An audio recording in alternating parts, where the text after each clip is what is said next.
Hello, everybody, and welcome to this week's edition of the PRWeek podcast. I'm Frank Washcook. I am guest hosting for Steve Barrett, who is on vacation. I'm here with Diana Bradley and Allison Kansky, and we're going to start recording in 1 second.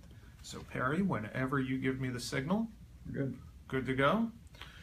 Hello, everyone, and welcome to the PRWeek, PRWeek's weekly broadcast of everything going on in the worlds of PR and communications. My name is Frank Washcook. I am the news editor at PRWeek, and I'm thrilled to be joined this week by Diana Bradley, our senior reporter. How are you, Diana? I'm great, thank you.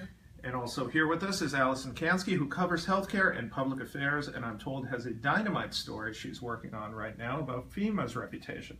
I certainly do. Okay, Yeah. She sounds really confident, folks, so look for that one tomorrow. So we have some great topics on tap for you. We have Sean Spicer at the Emmys, good idea or really lame idea. We'll talk about marketing the iPhone X and whether people are going to buy a phone that costs $1,000 plus. We're going to talk about two big agency acquisitions that happened this week. We're going to talk about some big news out of Army about the McCann Weber Shanwick account that they've held for 10 years. And we're going to be talking about Honda and whether or not they had anything to do with a kid mowing the White House lawn last Friday. Yes, that's a real topic. So let's start with Sean Spicer at the Emmys. Diana, good idea or bad idea? I can see what they were trying to do. So just to, I'm sure everybody's already read about this, I'll give a quick refresher on what happened. Stephen Colbert at the Emmys said there was no way to really know how many people were watching the Emmys. So then he called out, Sean, do you know? And then Spicy appeared from backstage on a rolling podium, just like the one Melissa McCarthy used during her SNL skits. And she looked legitimately shocked, by the way. She didn't seem to be in on the surprised. joke, for the record. I don't think anybody was. I don't know how they kept this under wraps. But how many motorized platforms are there out in the world? 5. 5. Yeah. Well, they got 2 of them then. Yeah. Anyway, go ahead. Sorry. So then Spicy said this will be the largest audience to witness an Emmys, period, both in person and around the world. And, everybody was shocked. He was kind of doing a parody of himself, and if somebody's reputation has not been so great, this kind of approach might work, just using a little bit of humor and seeing the funny side of things. But I think for somebody who was, the former White House press secretary, this kind of move is not looked upon as favorably and almost makes a joke of the whole. So you seem to be saying it's not a good look for Sean Spicer. No, I don't. No? I don't think it was. I don't think it was a good idea. Allison, agree or disagree? I agree. I think I don't know. I think people just have so much animosity towards him after his whole press secretary tenure, especially the people in that room, because it's Hollywood. Most of them are liberal, Democrat. Doesn't seem to make a lot of sense. And not to mention the fact that he is still in the news quite a bit. Axios had that really incredible story this morning about how Mike Allen reached out to him for comment, and he basically threatened to tell the authorities if he contacts him again, which is bizarre. I saw that and a kind of strange response if somebody's asking you to comment on a story. But it goes to show how deadly serious this Mueller investigation is, and he's still somebody that they have reached out to that Mueller wants to interview reportedly. So, I mean, he's still out there. He's still in the news, even though it looks like he's not getting a full-time cable TV gig for right now. Mm-hmm. Interesting to see what happens with him next. Yeah. Fading away, not exactly going according to plan so far. I mean, he's a real person. This is not like a TV character, which is what I think. It's almost like they're trying, like everybody keeps saying, they're normalizing Spicer and everything that's happened. I think the normalizing argument is I see so many of my people I follow on Twitter who are more from the left really since the election being like, well, we can't normalize Trump. We can't. Well, it's like, well, whether you like it or not, he's getting the plane and the office and the White House and all of these things for 4 years or whenever his term ends. And you can attempt to normalize him or not normalize him, but he's still president. I feel the same way about Spicer. He's still the former press secretary, whether you want to quote unquote normalize him or not. Yeah. I mean, it's still a job he had. Yeah. So I've always taken issue with that argument that the press can somehow normalize the president or not normalize the president. But anyway, that's my tangent, and it's over. Will either of you be buying the iPhone X? No. No? Why not? I don't have that much money. Diana? I just got an iPhone. And I want to apologize. We're doing a real McLaughlin group-like roundtable for every single question. And if you're under 40, you're probably not going to get that reference. So we'll just keep rolling with this. But too expensive, huh, Allison? Yeah, and it's just when you look at this, it's just sigh. It's just sigh. When you look at the specs, it's not really that impressive. It's a bunch of stuff that's already been around for a long time. Anyone who has a Samsung phone can tell you. And it's just, I don't know, it doesn't seem worth it. So facial recognition technology is not going to sway you to throw down more than $1,000 for a phone? Looking at my phone and having it instantly open. I do that. I can do it with my thumb. It's fine. I wonder how well the facial recognition technology is actually going to work, because... It failed. Well... During the live... It did. It failed during the live demo, yes, which was a bit of an embarrassment, but also that the thumbprint recognition has never worked consistently for me on two different iPhones. And it's really embarrassing when you want to pay for something and you're trying to use Apple Pay and you're sitting there and you're like... I don't want my phone automatically going on, though. Like, I find that my thumbprint will sometimes turn it on when I don't want it to do that. And then when I do want it to do it, it doesn't turn it on. So, I don't know. I feel like this stuff is, it could be annoying. I like the design of it, though. I think the design is nice. How does it look different? Well, it doesn't have the button, so it's longer. The face of the phone is longer. Yeah, it's pretty much all screen on the front. Oh, okay. Yeah. But I have the same concern about the facial recognition technology that I do. See, I'm looking forward to, as I call it, the speaker. And that's not the actual name of the Apple speaker device. But I'm looking forward to that, because if you live in New York and you live in an apartment, it's not like you'd have to transport it around the house or outside or take it with you places. You know, your place is big enough for a speaker and it works well. But my question is, can Siri actually work well enough and consistently enough for you to actually use that? Or is it just going to, act puzzled all the time? Yeah, I think that's Siri's main attribute, being puzzled most of the time. Anytime I've ever tried to use it, it never really seems to help. Well, I'll tell you what, though, I really when I downloaded iOS 11 the other night, I really tried to put Siri through the paces, and she's done well so far. Like I've asked for some obscure songs to be played, and she's come through so far. So we'll see if it keeps going. Yeah. Last time she just broke down and cried. So okay, Diana, tell us about two big deals this week. Sure. So one was Citizen Relations acquired the Narrative Group, which is a contemporary lifestyle agency that specializes in experiential and influencer marketing.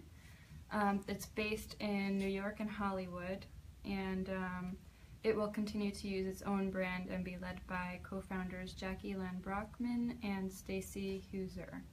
And no layoffs will result from the acquisition. Okay, so they're based in New York. Are they actually based in Hollywood, or are they just saying Hollywood? They say Hollywood. Hollywood. Yeah. Okay. How many people do they have? Place. They have 28. And who do they work with?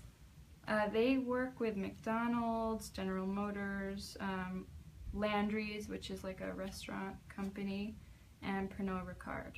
So some impressive clients. Some top name clients, yeah. for sure. Yeah. And we should say that Citizen Relations had a CEO change a few months ago. Yep, Jim Joseph is now the CEO over there. So yeah, and then the other deal this week was Fin Partners acquired ABI Marketing Public Relations, which is a B2B firm focused on industrial and trade markets.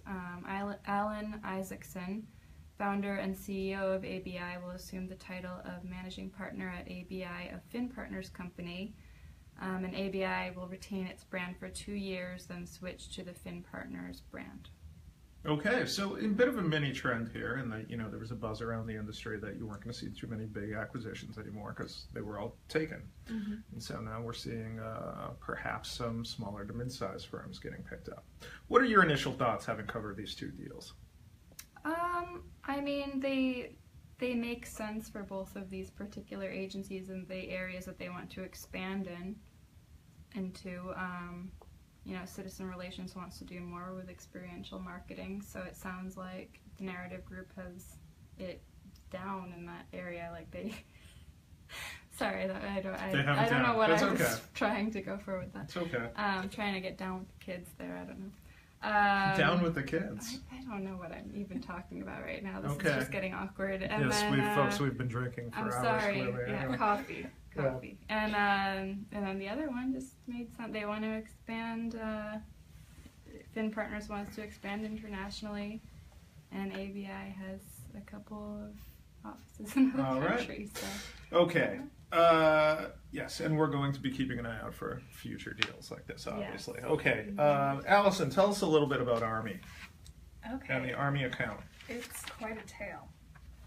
It really is, isn't it? It keeps getting more exciting.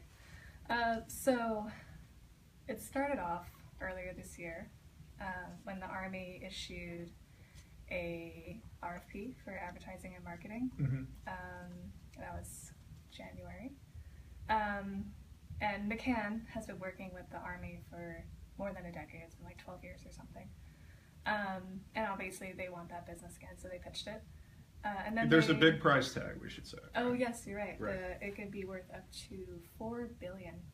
That's with a B. With a B. Right. Over 10 years. You could have done the Dr. Evil there and put your pinky up to your mouth. I could have. Emphasize the B in billion. Billion. I would have appreciated it. I know if our That viewers movie would is have. so old now. It's depressing. I caught a little bit of it the other day, and yeah. I haven't watched It's it. really- I haven't watched it in years, but I'm planning to. Yeah. Because as we know, I can bore all of you with knowledge about the various James Bond films. And if you're a big fan of the Bond films, you really get a get kick the out of humor. Austin Powers, because there's a lot of inside knowledge in there that like you don't get if you haven't seen some of the more obscure stuff. Yeah. Anyway, back to Army. So, all right. So in June, McCann filed a bid protest against the RFP because they were eliminated for what they said was some sort of like technical error in how they submitted their proposal, something kind of dumb and trivial. So they submitted that, and we've been anxiously awaiting that decision from the Government Accountability Office, which came out this week, and they decided that they were unreasonably excluded, it said, and that the Army needs to reevaluate their pitch. And it was very hush-hush, wasn't it? Yes. A lot of red tape around this announcement. So Yeah, tell us a little it's, bit about that. That was interesting. Yeah, so I was trying to get in touch with the Army. I ended up having to call 4 people, and none of them could help me. A lot of redacted text with this. I Yes, felt like, yeah. so at the end I was told that the decision is under a protective order, and nobody can talk about it, Okay. which is great. I'm just going to have to see if somebody will happily send it to me by email or something. Right. If anybody's listening out there, sorry. So now, I guess they're going to be going forward with the RFP. The decision is expected in Q2 of 2018 fiscal year. So this protest was kind of funny in that when you'd be out talking to people in the world, and you'd mention the protest to them, you got 2 responses depending on what side of the fence they were on. If they were from a different holding company other than Interpublic, and they weren't with Weber or McCann, they'd kind of brush it aside. But the folks from Weber and Interpublic had been like, well, you don't know, it's still, that protest is still out there. And I think there was a tendency to really shrug at that, and then a lot of people were wrong about that, myself included. I didn't think the protest was going to go anywhere. Yeah. So interesting story. I know. Okay, so this account is still up in the air.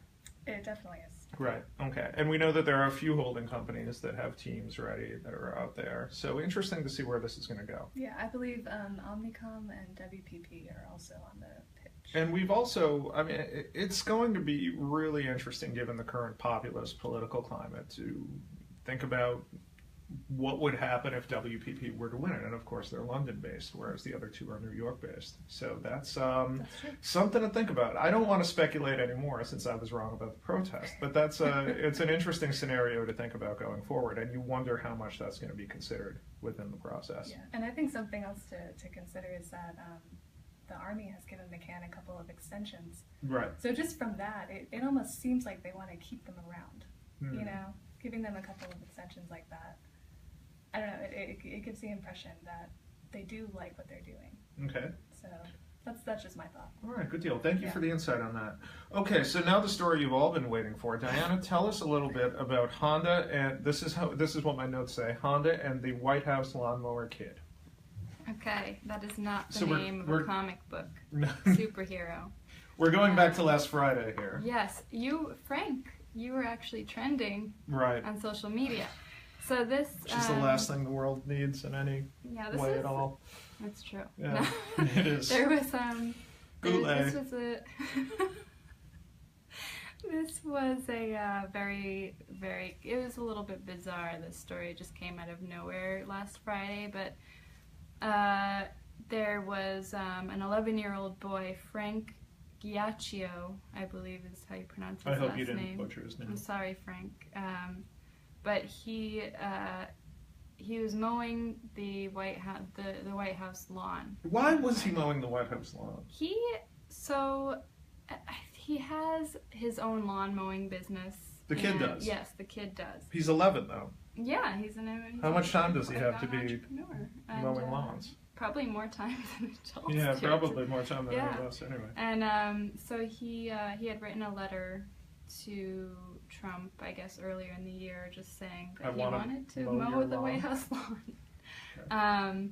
And so they granted his wish. And it was, I think Trump was on the lawn, maybe talking about the bomb in the London tube. Right. And you could see Frank in the background mowing the lawn. So it was a little bizarre. And there was also like a lot of press reporting that Trump approached Frank while he was mowing the lawn, and he was so focused on the task at hand that he didn't even see Trump was like trying to talk to him. I saw the video. He was focused. He was very focused. He's a man of focus, like John Wick. Yes, yeah, and so. Yeah. So the White House made this, they made like a really slick professional video of Frank's day mowing the White House lawn. And they posted it on their Twitter page, and then Trump retweeted it. But something that was interesting was that the lawnmower was like, they kept like focusing on the lawnmower, which was a Honda lawnmower. So a lot of people on social media were like, Honda, like, what is this? There was a lot of speculation about that. Yeah, there definitely was. I called Honda. They said they were just as surprised as I was about it, and they had nothing to do with this. And they said they have no plans to, capitalize on this situation. They said as Honda was not involved in this, we don't think it's appropriate for us to put out any statements. It was a nice opportunity for Frank, and we think it should remain about him. I actually think that's the right play. Yeah. Some things you can make too much hay out of and you look ridiculous. Yeah, some people were saying, Honda, you should put him in one of your commercials. You should, Well, he is kind of precocious, isn't he? And he's obviously hardworking and entrepreneurial, and is unafraid to pitch his business to the highest level. So definitely.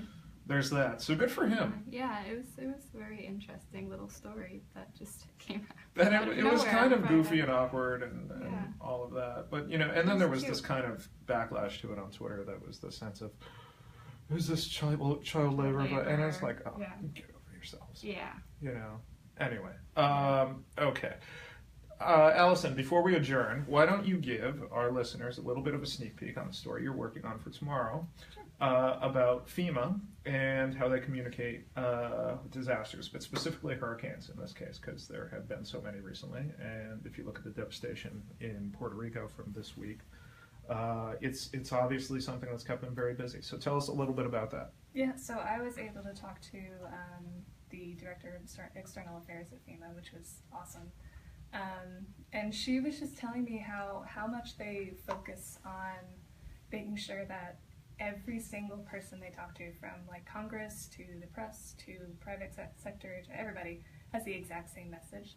So and what is that message? I mean, is it as simple as if you're in the zone, get out, if you have to evacuate? Or, yeah, what they do is they take guidance from like the local mayor or the governor or just like city authorities in the areas where like a storm or a fire is, and they just kind of ratchet that way up to the national level. Okay. So it just seems much more like important and urgent when there's a national agency going, hey, you actually do need to evacuate. It's not just like your mayor, or it's everybody.